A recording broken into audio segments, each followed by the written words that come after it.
Former US President Donald Trump has come out openly and admitted that he wanted to take over Venezuela's oil.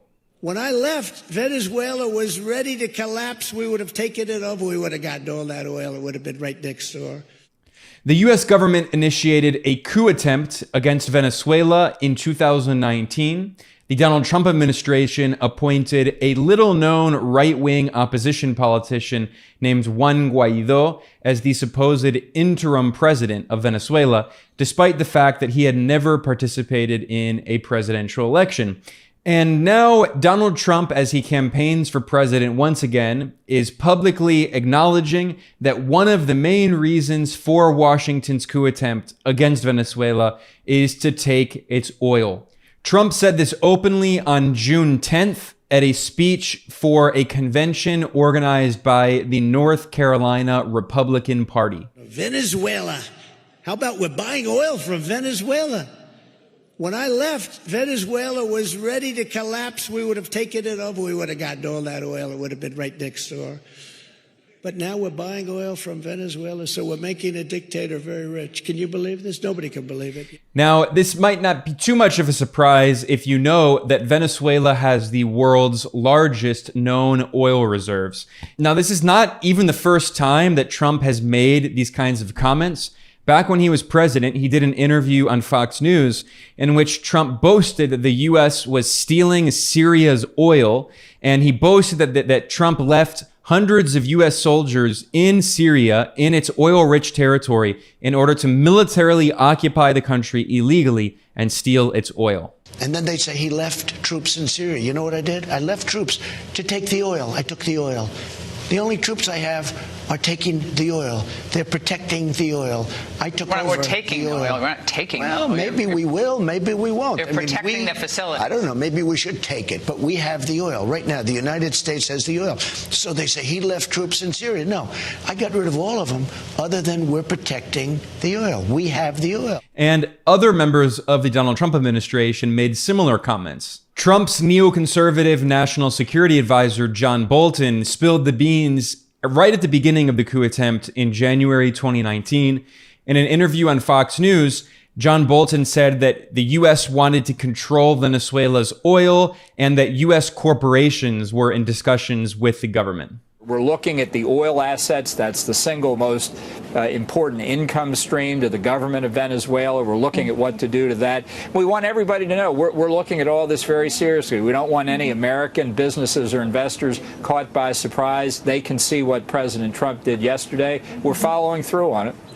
So if you think of a company like Citgo, which is owned by PDVSA, which is the state-run oil company there in Venezuela, we have a lot of those Citgo assets right here in the U.S. Is that something, for example, sir, that you're looking at? Yeah, well, we're in conversation with major American companies now that are either in Venezuela or, in the case of Citgo, here in the United States. I think we're trying to get to the same end result here. You know, Venezuela is one of the three countries I call the troika of tyranny. It'll make a big difference to the United States economically if we could have American oil companies really invest in and produce the oil capabilities in Venezuela. It'd be good for the people of Venezuela. It'd be good for the people of the United States. We both have a lot at stake here, making this come out the right way. Now, it's important to point out that it's not just that Venezuela has large oil reserves, but specifically that they were nationalized by the leftist president Hugo Chavez, who was democratically elected and a socialist. And he said, "Our oil belongs to the people of Venezuela. It is the property of the government." And Venezuela's state-owned oil company, PDVSA, used that money from the oil sales in order to fund social programs and public housing and transportation and healthcare and education. For 100 years, Venezuela has been a petrostate. And for the vast majority of that history, the oil revenue went to benefit a small handful of oligarchs and private capitalists. And what Chavez did is he used that oil wealth to benefit the Venezuelan people. And that led to the United States leading numerous coup attempts. In 2002, in April, there was a briefly successful military coup, which overthrew democratically elected President Chavez, although he was so popular that the people of Venezuela stormed the streets and they overthrew the coup regime and demanded that Chavez be reinstated as president. The George Bush administration was deeply involved in that coup attempt, well, briefly successful coup back in 2002. And ever since then, Washington has organized numerous coup attempts trying to overthrow Venezuela's leftist president, even after Hugo Chavez died in 2013 and his successor, Nicolas Maduro, took over and continued the left-wing Bolivarian revolution that Chavez initiated. There have been numerous coup attempts, including violent coup attempts in 2014 and 2017, and then finally the U.S. attempt to try to impose its own puppet government starting in 2019. Now, the fact that this was a coup attempt is actually not controversial at all. It was admitted once again by Donald Trump's neoconservative national security advisor, John Bolton. Last year, in 2022, Bolton did an interview on CNN, and he said very clearly, we organized a coup attempt in Venezuela. He basically just admitted it. And he said it's very difficult to organize a coup, boasting of how it's hard work. One doesn't have to be brilliant to attempt a coup. I disagree with that. As somebody who has helped plan coup d'etat, not here, but other places, it takes a lot of work. I do want to ask a follow-up. When we were talking about what is capable, what you need to do to be able to plan a coup, and you cited your expertise having planned coups. I'm not going to get into the specifics, but successful coups? Well, I wrote about Venezuela in the book, and it turned out not to be successful. Not that we had all that much to do with it, but I saw what it took for an opposition to try and overturn an illegally elected president, and they failed. The notion that Donald Trump was half as competent as the Venezuelan opposition is laughable. But I think there's another... I feel like there's other stuff you're not telling me, though. I'm sure there is. John Bolton wrote even more about this in a memoir that he published in 2020, which is called The Room Where It Happened. He speaks about his time as the top national security official in the Trump administration. And he says very clearly that the U.S. was openly trying to overthrow the elected president of Venezuela, Nicolas Maduro. There was even an assassination attempt against Maduro using a drone. And the Venezuelan government has said that they have intelligence that John Bolton personally ordered that attack. In the book, he said it was hilarious, gloating about this assassination attempt against Maduro. Also in the book, Bolton says very clearly that Trump repeatedly asks for a military attack. He wanted the U.S. military to bomb Venezuela and potentially invade Venezuela in order to overthrow its democratically elected left-wing government. Bolton wrote in his book that Trump considered Venezuela basically a colony. He said that Venezuela, quote, is really part of the United States. And Trump also said it would be cool to invade Venezuela. Trump ordered John Bolton, get it done, meaning overthrow the president Maduro. And he said, this is the 5th time I've asked for it, complaining that the coup attempt kept failing. Trump emphasized that he wanted the strongest possible sanctions against Venezuela.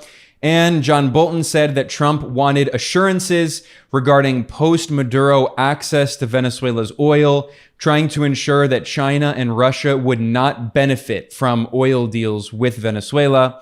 And Bolton emphasized that Trump had, quote, great interest in Venezuela's oil fields. And Trump said very clearly, quote, we should take the oil in Venezuela after ousting Maduro. Bolton's book also talks about Trump's Treasury Secretary, who is a former hedge fund manager who worked at Goldman Sachs, the investment bank, Steven Mnuchin. And Bolton recalls that Mnuchin was constantly meeting with and having phone calls with executives from U.S. oil corporations who were very concerned about U.S. oil and gas assets in Venezuela. Bolton sadistically boasted in terms of the sanctions. He said, quote, we had Maduro by the windpipe and needed to constrict it. And of course, John Bolton had his own kind of neo-colonial ideology just all throughout the entire chapter he wrote on Venezuela in this book. He referred to the 200-year-old Monroe Doctrine, which is an 1823 colonial era doctrine that essentially says that the U.S. government considers Latin America to be its neo-colonial backyard, its imperial property. And John Bolton said that Venezuela having an alliance with China, Russia, Iran, and Cuba is a violation of the Monroe Doctrine, and it is time to resurrect it. I actually have a separate video and podcast specifically about Bolton's book. I read through his memoir, and I wrote an article with the highlights of all of the just disgusting details about how the U.S. tried to organize this coup attempt in Venezuela that devastated the Venezuelan economy. It caused tens of thousands of civilian deaths. I will link to that in the description below so you can get more details. Now, John Bolton is, of course, unreliable, and he had a bone to pick because Trump eventually fired him. However, many of the things that he wrote about in his book have been confirmed by similar comments that Trump has made in public, like the speech he just gave this June in North Carolina, where he said that the U.S. wanted to take Venezuela's oil. When I left, Venezuela was ready to collapse. We would have taken it over. We would have gotten all that oil. It would have been right next door. But it wasn't just John Bolton. Trump's defense secretary, the head of the Pentagon, Mark Esper, made very similar remarks about Trump. And by the way, Mark Esper was the former vice president of Raytheon, the weapons corporation. So we see the revolving door in the military-industrial complex between weapons corporations and the U.S. government. And in this book, Mark Esper said very clearly that Trump repeatedly on multiple occasions called for militarily attacking Venezuela, invading Venezuela, bombing Venezuela. And Mark Esper made it clear that this is something that Trump wanted to do from very early on in his administration, right after he came in 2017. So this was always clearly something that Trump was obsessed with, trying to overthrow Venezuela's democratically elected socialist government. There actually was a failed invasion attempt, but there was an invasion of Venezuela backed by the United States in May 2020. It's been jokingly called Bay of Piglets, like the U.S. invasion of Cuba. And the May 2020 invasion of Venezuela was officially known as Operation Gideon.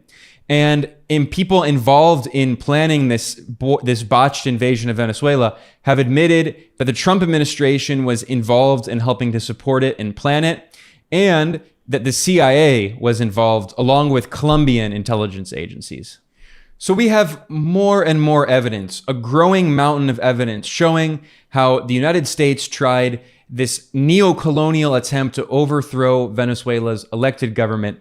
It's happened many times, but it just was so blatant in 2019. And in response to these recent comments from Trump boasting of trying to steal Venezuela's oil, numerous top Venezuelan officials have come out publicly and denounced the comments. Venezuela's current foreign minister, Iván Gil, said, quote, "Trump confesses that his intention was to take over Venezuela's oil. All the damage that the United States has done to our people with the support of its lackeys here has had one objective: to steal our resources. They were not able to, and they will not be able to. We will always overcome."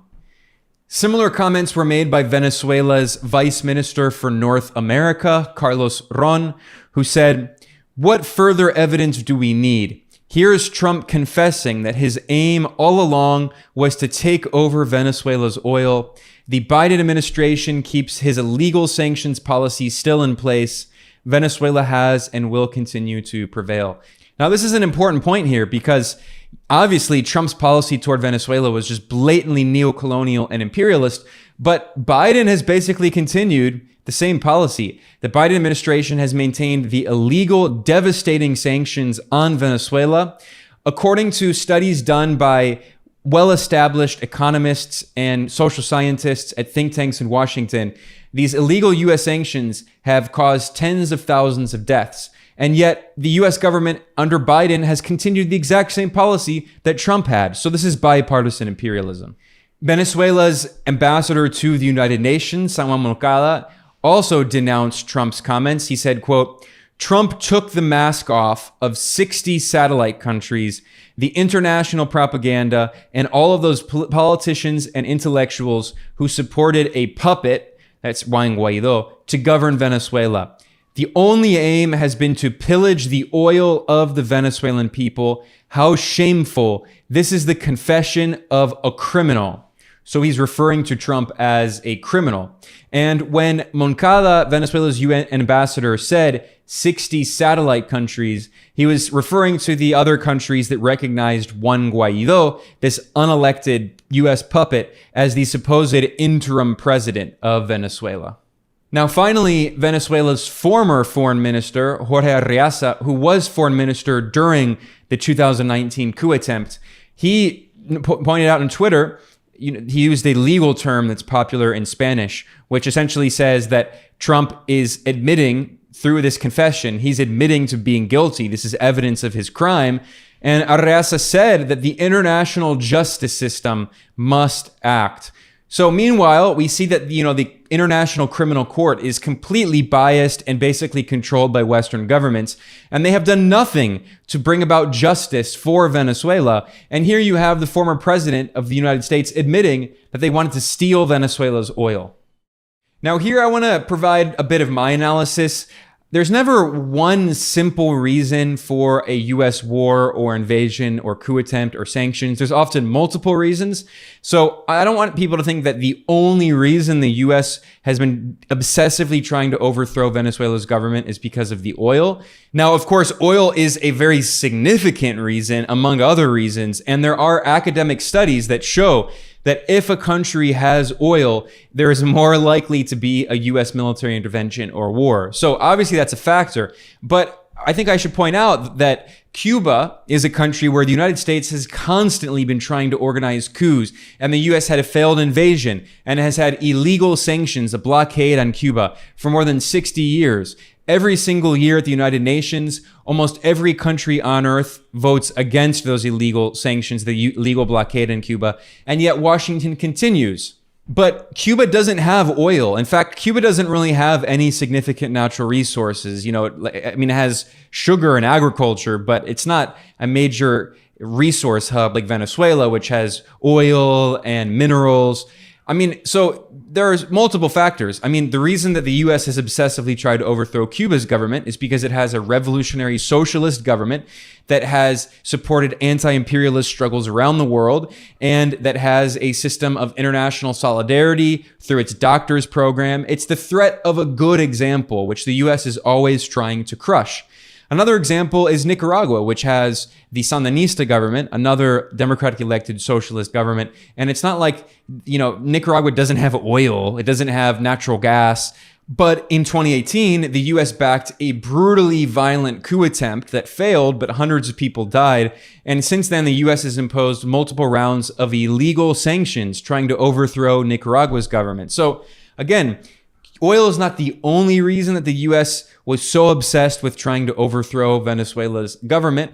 The main factor really is that Venezuela has a democratically elected socialist leftist government that has exercised national control over its resources, that supports anti-imperialist struggles around the world. And of course, Venezuela is very closely allied with China and Russia and Iran. So the United States is just trying to reassert control over this strategic country in South America and, of course, get access to its natural resources. These are all part, of the same ecosystem of factors. Again, there's not one simple reason. The U.S. didn't invade Iraq just because of the oil, although the fact that the Iraqi government had nationalized its oil and the oil belonged to the state and was used to fund social programs and infrastructure, that's one of the reasons that when the U.S. invaded, it privatized the oil, selling off that oil to foreign corporations, not only U.S. corporations, but many different corporations, and imposed neoliberal economic shock therapy, these right-wing economic policies. The same thing happened in Libya. In 2011, NATO waged a war that destroyed the central state of Libya. And under Muammar Gaddafi, the revolutionary leader of Libya, he had used that oil revenue. It was nationalized, controlled by the state. He used it to fund social programs and healthcare and education and housing. And immediately, all of that oil was privatized and sold off to foreign corporations. So again, this is a very significant factor in these imperialist conflicts. But Saudi Arabia has a lot of oil. It has the second largest oil reserves in the world after Venezuela. And the US is not threatening to invade Saudi Arabia because historically Saudi Arabia has been a major US ally. Although, of course, that's actually changing. And what we now see is Saudi Arabia is maintaining more and more of an independent foreign policy. So there could be the possibility, ironically, of the U.S. trying to organize a coup attempt or intervention or something as Saudi Arabia gets too close, in scare quotes, to China and Russia. I also really want to stress how devastating the illegal U.S. sanctions and blockade against Venezuela has been for the civilian population. Studies by the think tank, the Center for Economic and Policy Research, and the economists Mark Weisbrot and Jeffrey Sachs showed that just in 2017 and 2018, the illegal U.S. sanctions on Venezuela caused at least 40,000 civilian deaths. The actual figure is likely more than 100,000. And that's not even looking at the economic damage to the Venezuelan economy, which has been so devastating. Because the reality is that, yes, Venezuela went through an economic crisis, but it wasn't because of socialism, all the propaganda we hear in the corporate media. It was because for 100 years, Venezuela has been a petrostate. Ever since oil was discovered in Venezuela, it has been a petrostate, and the vast majority of government revenue has come from oil. Now, in the neoliberal era, before the rise of Hugo Chavez and the Bolivarian Revolution, that oil revenue went to benefit a small handful of rich oligarchs. And in the Chavista era, that money was used to fund social programs. However, when the U.S. began imposing sanctions on Venezuela, going into a full-on blockade, the government could no longer sell its oil, export its oil. So the U.S. was starving the Venezuelan government of revenue because other countries are afraid of doing business with Venezuela because of the possibility of secondary sanctions. So even though technically they're not sanctioned, the U.S. threatened countries that do business with Venezuela with secondary sanctions, which is also true for Cuba, by the way.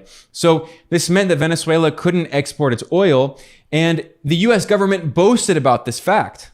The U.S. Energy Information Administration published a report in 2019 boasting that Venezuelan crude oil production had fallen to its lowest level since January 2003. And what had happened in January 2003 is there was yet another coup attempt backed by the US in which there was an oil lockout, a bosses strike by the oil company PDVSA. This is before Chavez, this is early in his government, before he was able to really exercise control over PDVSA. So this is the U.S. boasting that, the U.S. sanctions on Venezuela devastated the country's oil production, which starved the government of the revenue that it needed to fund social programs and stabilize the economy. In fact, the top United Nations expert on sanctions, Alina Duhan, who's the special rapporteur of the impact of sanctions on human rights, she visited Venezuela for a fact-finding mission, and she published a report in which she wrote that the Venezuelan government lost 99% of its revenue because of these illegal unilateral sanctions by the West. So what the United States and its Western allies have been doing to Venezuela is objectively a war crime, a crime against humanity that has caused tens of thousands, potentially hundreds of thousands of deaths, that devastated the economy, that has caused countless, just endless human suffering and misery. And here we have this video clip of Donald Trump admitting that one of the main reasons behind this war on Venezuela was to try to steal its oil so U.S. corporations could get access to and control its oil. So a small handful of oligarchs in the United States and stockholders who are wealthy, because 89% of stocks in the US belong to the richest 10% of households, so they could benefit instead of poor and working class Venezuelans who get healthcare and education and housing through that oil revenue. That's what we're talking about here. It's a battle by the oligarchy, the capitalist oligarchs in the United States on Wall Street, trying to control the world's natural resources for their own economic gain. Venezuela. How about we're buying oil from Venezuela? When I left, Venezuela was ready to collapse. We would have taken it over. We would have gotten all that oil. It would have been right next door. But now we're buying oil from Venezuela, so we're making a dictator very rich. Can you believe this? Nobody can believe it. By the way, comments like these in which Trump salivates over stealing the oil of Venezuela and Syria, it really gives lie to this ridiculous propaganda campaign trying to portray Trump as anti-interventionist or anti-war. anytime you hear that ridiculous propaganda, I mean, just point out these quotes because they show how Trump is not in any way anti-war or anti-interventionist. And none of this is to mention the fact, of course, that Trump expanded the war on Yemen. He continued the war in Afghanistan. He also extended the war on Syria. He sold deadly weapons to Ukraine that even Obama hadn't sold to Ukraine in order to wage this proxy war against Russia. He tore up 2 different arms deals, weapons treaties with Russia, which is one of the main reasons we're in this proxy war today that Biden is continuing. Of course, it's bipartisan. Trump also started the trade war with China that Biden has been continuing. So all of these facts should just really, dispel any ridiculous propaganda narrative trying to portray Trump as anti-war. The reality is, as these comments show, that Trump was yet another president who continued the bipartisan imperialism of his Democratic predecessors and his successor, Joe Biden. Every U.S. president has continued these policies of aggression and sanctions and intervention and war, which are crimes against international law and war crimes. And here at Geopolitical Economy Report, I report on this regularly. I am Ben Norton, the editor. And if you like the work that we do, please subscribe on whatever platform you're watching or listening on, whether it's YouTube or if you're listening to the podcast version, please subscribe. It helps to promote our material in the algorithm.